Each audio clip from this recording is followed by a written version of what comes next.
Well, good morning, everyone. Thomas Montgomery. We get together with our distribution partners most weekday mornings, this time, 8 o'clock Central, to talk about strategies, tips, techniques, share success stories, and support each of you. In terms of strategies, I don't know that there is a more strategic and most likely more profitable strategy than what we're going to go through today. And the topic, as shown on the shared screen, is developing affinity relationships. So what we're going to do is kind of break this down into three parts. First, we'll just make sure we're all on the same page of what it means, what an affinity relationship is. Then we'll talk about our proposition, and then we'll close by talking about how you can leverage this to help more people and make more money. So let's start at the top. Background on affinity relationships.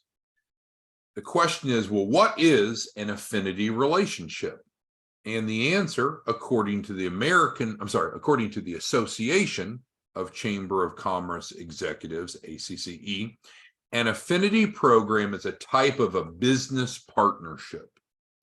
A business will offer a special rate or a type of service to an association or organization's members. In return, both organizations will see an increase in revenue. Let me give you an example, and maybe it'll make more sense. About 10 years ago or so, Office Depot decided that they were going to go to just about every chamber of commerce across the country. And so Office Depot approached individual chambers of commerce in each little town and big city across the country and said, look, your chamber members, which of course are businesses, predominantly small businesses, but businesses in a given geographic area, those businesses need paper and office supplies and so forth. So why don't we, Office Depot, and you, the chamber, work together so everybody wins? So in that example, Office Depot marketed through the chamber to reach the chamber members, the businesses. Office Depot offered a discount as an incentive, and Office Depot offered a revenue share with the chambers. So that's just a simple example of how an affinity relationship works. It's pretty easy to find out if a given chamber or organization is involved with affinity programs, because usually you can pull up their website and go look at member benefits, for example. And a lot of times their member benefits will be things like education and networking and so forth. That's not what we're talking about. But many organizations, chambers, and others will have discount programs. Maybe that's what you would recognize it most easily as, a discount program. Like I'm a member of AARP. So as a member of AARP, I can get, I'm not sure, but I think it's like a 10% discount off of any Hilton hotel stay, or 10% off of an Avis rental car rental. So those are technically affinity programs. Avis, and in this example, Hilton, went to AARP, said, AARP, you've got a bunch of members, a big sphere of influence. Let's market Avis or Hilton through your organization. Members will save a little bit, and the organization gets a kickback. And kickback's not meant to be illegal, just a revenue share. So hopefully that makes sense. So that leads us to the second question. Well, why would an organization want to enter into an affinity relationship? This is really important, because I think in business development in general, you want to understand what's in it for them being whomever you're pitching to. And then you want to focus your pitch on what's good for them. Certainly it's going to be good for you. Those of you that are small business consultants and state directors, this is like a gold mine. but they frankly don't care about you. They probably don't care about you making a lot of money. They care about themselves and their membership. So why would an organization like a church, like a chamber, like a business association, why would they want to enter into an affinity relationship? There may be more to this than you first thought. I've already mentioned revenue share, but there's more to it. So reading here, while creating revenue is one benefit. And again, if you don't understand how the revenue is created, let's go back to the Office Depot example. Every time a member, a small business or business that is a member of the Chamber of Commerce that's working through the Office Depot Affinity Program, each time that business buys a stapler or a ream of paper, then they get a discount, but there's also a revenue share with the chamber. So while creating revenue is one benefit, which is probably pretty obvious, hopefully we all understand the mechanism of that, of an affinity program, it's not the only one. This is big. Stay with me here. Affinity programs provide value to the organization's members. By offering members a new set of discounts and services from businesses that they need, it adds a new element to assist with member recruitment and retention. This is huge. So we need to dig into this and make sure we're all understanding. So why would an organization want to offer affinity, set up an affinity relationship? Number one, new revenue stream. Number two, some other reason why members would want to join their organization and or remain a member. So it's about attracting members and retaining members. Because let's just imagine, like Daphne's on here, she's the executive director of a chamber, so she's our target audience. But what is Daphne's concern running the Chamber of Commerce that she runs? Well, she needs to make sure that they're fulfilling their mission, of course, but she needs to also make sure that they can pay their bills, right? Cover their overhead. And that typically, for most organizations, involves attracting new members that join and retaining those members. And so by offering something new that's valuable, then that can contribute towards that. So there's two primary benefits to the organizations that you and I will be approaching. Again, primarily chambers, churches, and organizations. One is a new non-dues revenue stream, and the other is a new member benefit that can help attract and retain members. Now, I say the word member. Of course, churches don't technically have members. They have a congregation, but you understand where I'm going. So what makes a good affinity offering? An effective affinity offering provides the organization's members with a proposition that they care about. And I use the office supply example. If you go to most Chamber of Commerce websites, they've set up discounted insurance relationships through affinity and so forth. So the Chamber's website may not say affinity partners, they may, but in many times it'll say member discounts or member benefits.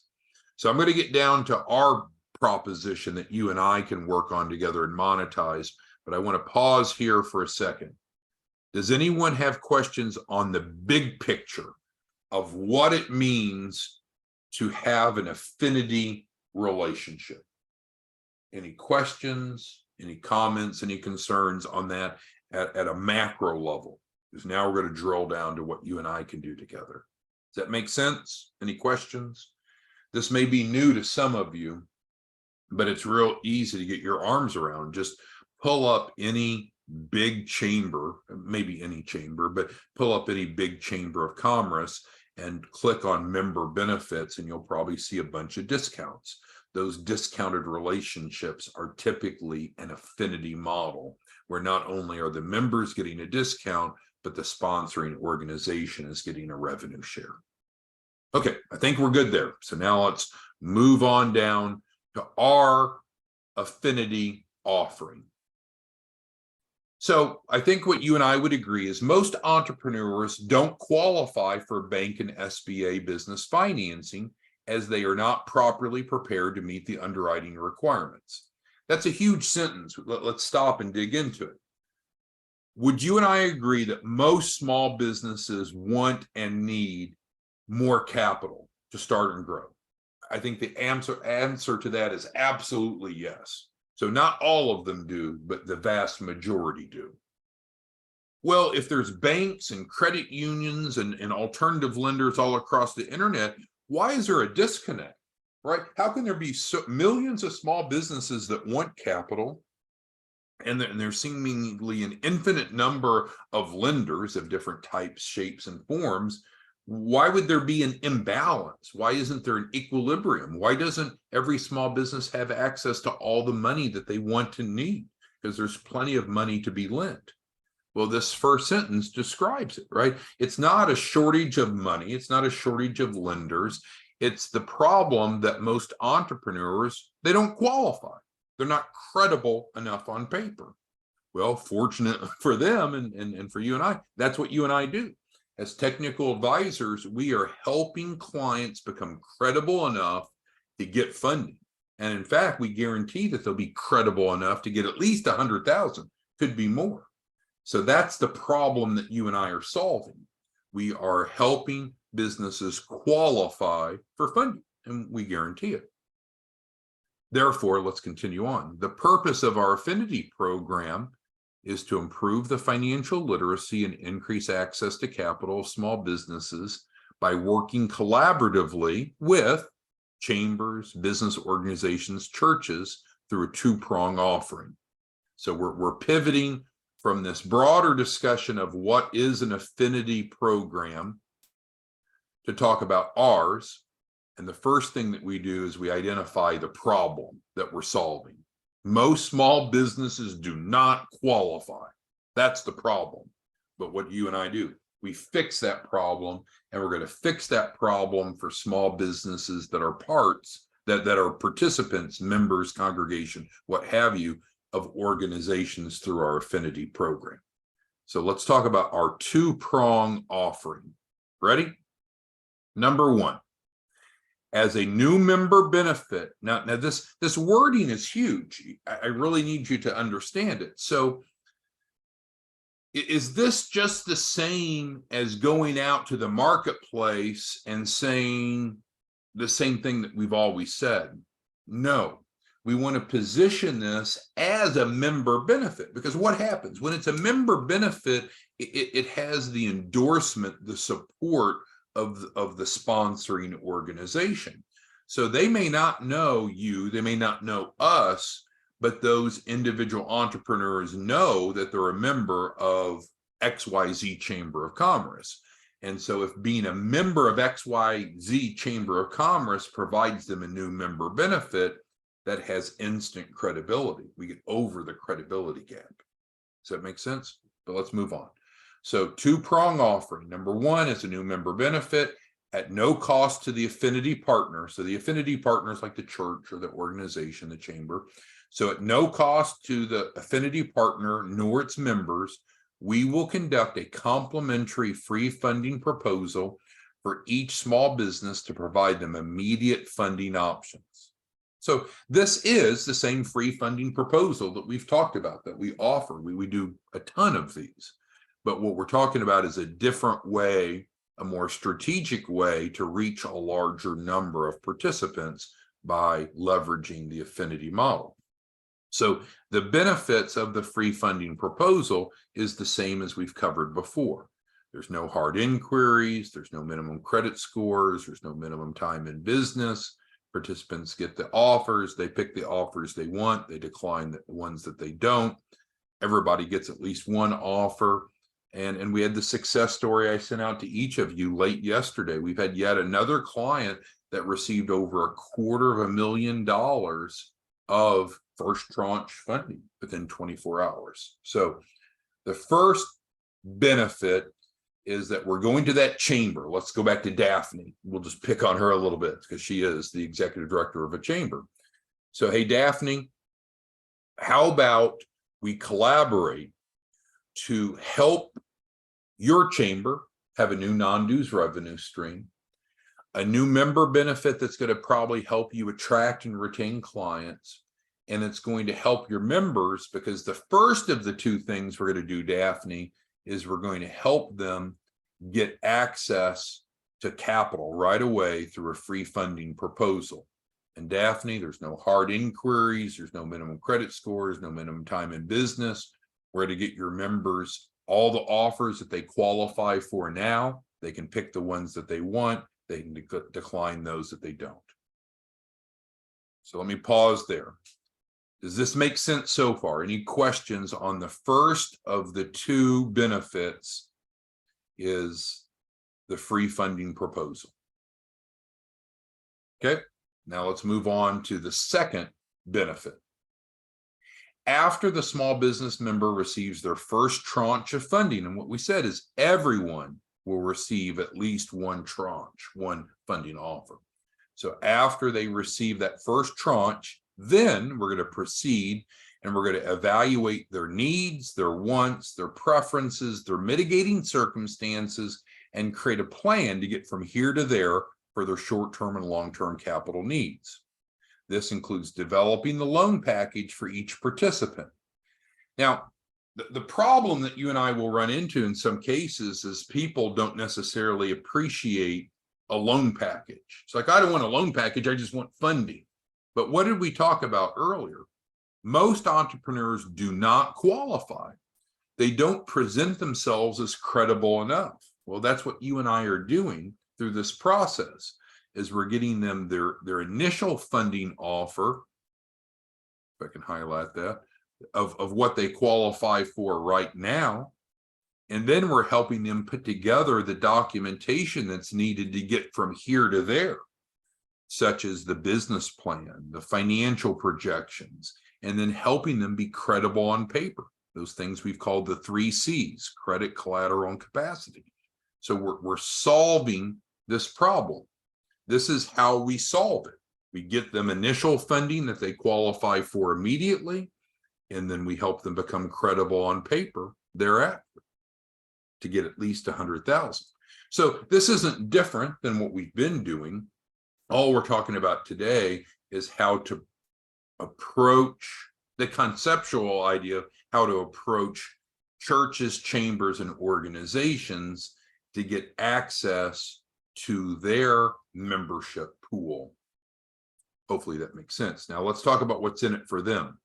So the affinity partner, again, the chamber, the church, whomever, they're going to receive 3% of the capital raise received by its members, which, as you know, should be 3,000 at least, right? 3% of 100,000 per participant.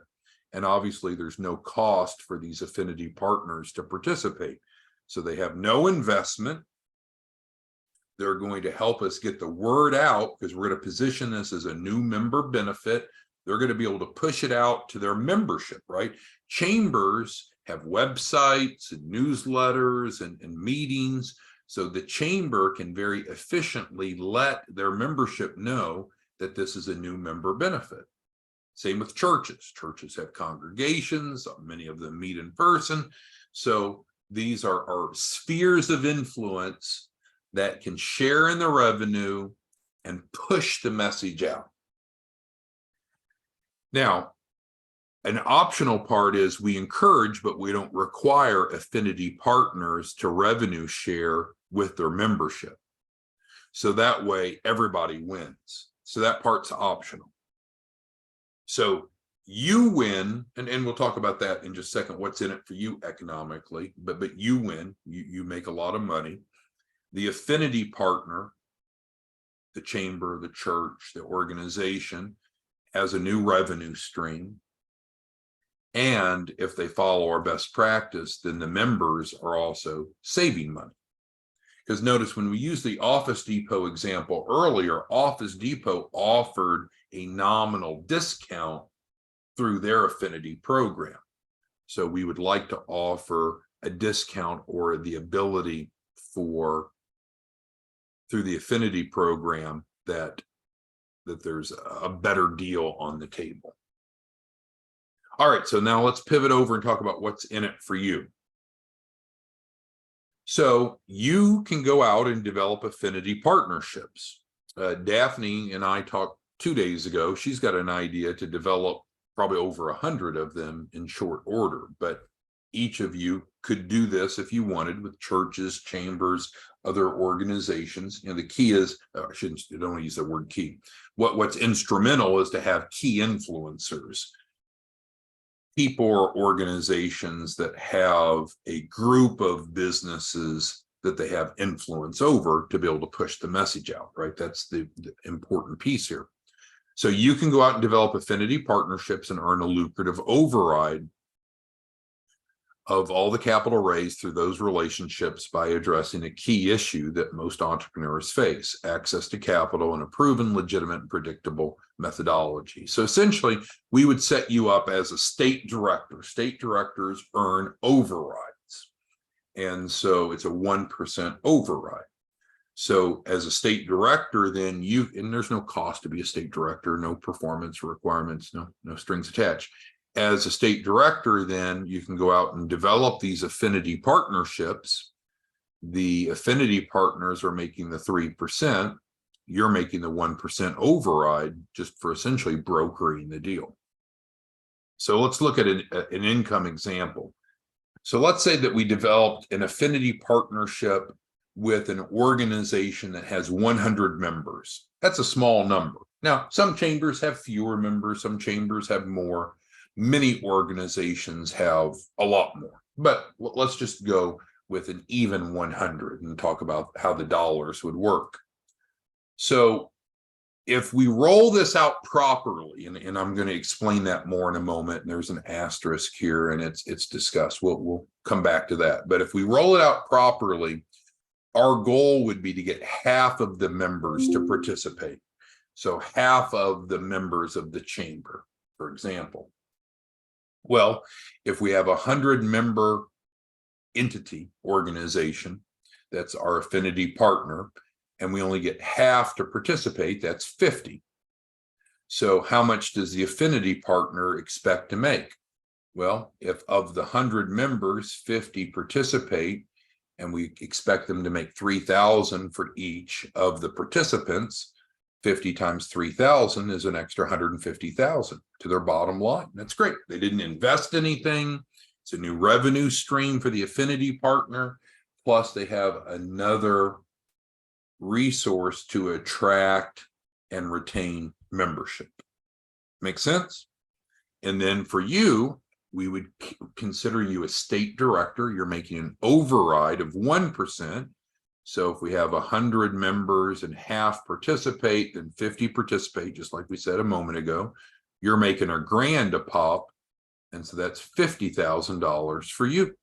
So I realize that the affinity partner is making more, but they're bringing, frankly, more to the table. They're bringing a sphere of influence over a large group, or at least a group of entrepreneurs, and you're facilitating. But you could go facilitate one of these, or two of these, or 10 of these, or, as I think Daphne will probably do, 100 of these. And of course, the larger the organization, the more lucrative it is, and also the higher the participation. So typically the role, in your role, what you want to do is help develop affinity partners. And then certainly we collectively want to work together to help those affinity partners get the message out so we get the maximum penetration. Now let's get to this asterisk and then we'll open it up for questions. So what I said is when positioned effectively. So this is kind of the psychological approach that we would recommend. So in our opinion, yours may be different. The most effective approach is to present to the organization's membership that this is a free benefit of being a member. So let's pause there. So let's say that you joined the local chamber, and one of the things that you received is an invitation to a free lunch to be oriented to the chamber. That's not unusual, not uncommon. So it's something that you deserve. You get free. You decided to join the chamber in this example, and it's a free benefit. So that's the mindset we want to have. We're not trying to convince members of these affinity partners to opt in. They're already opted in. This is something they already get. They already have access to it, right? And so we want them to take advantage of the free benefit they have. So we call this more of an opt-out versus an opt-in approach. So for example, with Daphne's chamber, I forget how many members she has, she told me, but I forget. Let's just say Daphne has 100 members in her chamber. So what we would do is we would formalize a relationship with Daphne's chamber. So she becomes an affinity partner at no cost to her. And then we roll out communication to those 100 theoretical members. Not asking, hey, do you want to do this? But, oh, by the way, there's a new free member benefit. One of the new benefits of being a member of our chamber, the XYZ chamber, is you get a free funding proposal, which we talked about up here. And here's how to do so. So if you're following, we're treating it as an opt-out versus an opt-in. It's a free member benefit. Therefore, they'd be kind of crazy to pass on it. The analogy I used here, it's like, have you ever gone to Applebee's or Chili's or Denny's or somewhere, and if you tell them it's your birthday, you get a free dessert, right? Well, most people will take the dessert, right? Who would pass up the free apple pie because it's your birthday? Well, here it's a free member benefit. So why would a member of the chamber not want to get a free funding proposal? Because it's a benefit of being a member of the chamber. All right, so let's open it up for questions, and then we'll get to the third part, the brief part of our discussion of how to pull the trigger and make this happen. Who has questions, comments, concerns on developing affinity relationships? Get some bright minds on training, but 415 of you, if I counted right. So one of the biggest groups we've had in a while. Who has questions or concerns on this model? And then I'm going to wrap it up by talking about how to implement. Okay, everyone seems to be on board with it. Do you like the idea? So Adele, what do you think of this? Is this something that you think that you could leverage to generate more clients? Bernard, what do you think? Do you think this could work? Charles, you've developed a lot of leads, but instead of just developing leads, we can develop clients. What do you think, Charles? Evans, what's your feedback? Mr. Grant says absolutely awesome. Holly, what's your feedback? Jeanette, Lon. So this isn't changing what we do. It's a different marketing approach. We're going to key influencers. Now, we can be pretty flexible on the type of organization. And that's the question that Timothy's asking. Does it have to be a church or a chamber or an organization? No, it doesn't have to be. It can, in fact, be any type of key influence. Holly has a great question. So she's a state director, and so we do have an extra level of override. So the affinity partner is going to get 3%. And then if you're a state director, you're going to get your 1%. You might say, well, we're out of numbers then, because if you're a state director and you have small business consultants, how do they get paid? Well, we're going to actually pay 3 levels deep. So the affinity partner would get their 3%.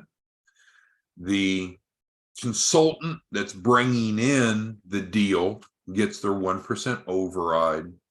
And then those of you that are state directors still get yours. So we're paying out a total of 5 points. So thank you, Holly, for bringing that up. All right, so let's wrap this up and talk about action steps. So what we don't want to do is send an untrained army out into combat. What do I mean by that? So we need to work with each of you on who you want to present this to, and then we're going to develop for you the proposal. It's going to be a good-looking proposal, formal proposal that then you can go present to that organization. We also need to make sure that we don't have multiple people approaching the same organization, right? So we don't want to do that. So what we recommend is, as you're scheduling your weekly calls, right? Each of you who are state directors and or small business consultants, we should have weekly strategy calls, accountability calls. So, and if you don't know how to do that, email us and I can send you the link. So if you're wanting to leverage this affinity model, we'll discuss that on our next call and develop a plan, because your role would be, you need to identify who does the proposal need to be developed for? You know, what's the name of the executive director or who within the organization? We'll draft up the proposal. Well, first, we'll make sure that that organization is not already being worked. And then we will present you with the formal proposal ready to present. And it'll look nice, but it'll have a lot of the same content on it, right? Because this is the proposition, but it'll be written for their eyes versus, you know, this here was meant to train you. We, for instance, background in affinity relationships, we're not going to be training, we're not going to be speaking to them about what affinity relationships are. Hopefully they already understand that. What we're going to be doing is, of course, focusing on our offering, what's in it for them and what's in it for their membership. So how do we execute this strategy? You need to, on your next scheduled call with us, and if you don't have any scheduled calls, email us and I'll send you the link. We've talked about it before. Then let us know that you want to leverage this. You're going to need to bring to us the organization's name and location that you're wanting to pitch this to, because we need to go then to our database and make sure that they're not already an affinity partner, and also that they're not already being worked. And that's one of the benefits we have of state directors. Now, state directors can do development outside of their own state, but the primary focus should be developing affinity relationships in your state, right? So any other questions, comments, concerns before we wrap it up today? I sent this out to all of you yesterday. So you have this PDF to review. Of course, we'll post the training up on the YouTube channel. This is more of an advanced strategy, right? So you need to have at least one client enrolled and that has gone through the process, or at least started the process, before you start pitching this to key influencers. So I will let you know that's a prerequisite. So you don't have to pay us or something to go market affinity relationships. But if you haven't enrolled at least one client, if you haven't brought in at least one client that is signed up on the free funding proposal, then you're not ready, in our opinion, to go talk to key influencers, because there's probably too much that you don't know about the process. Experiential learning is important. So what do you want to do? Certainly schedule the call with us. If you don't know how, email it, but certainly have at least one client on the books before we start talking about going out after hundreds or thousands of clients. We want to make sure that you understand the process well enough that if you're asked a question, that you're prepared to answer. All right. Well, thanks, everyone. Great conversation, and we will see you back tomorrow. Thanks. Bye-bye.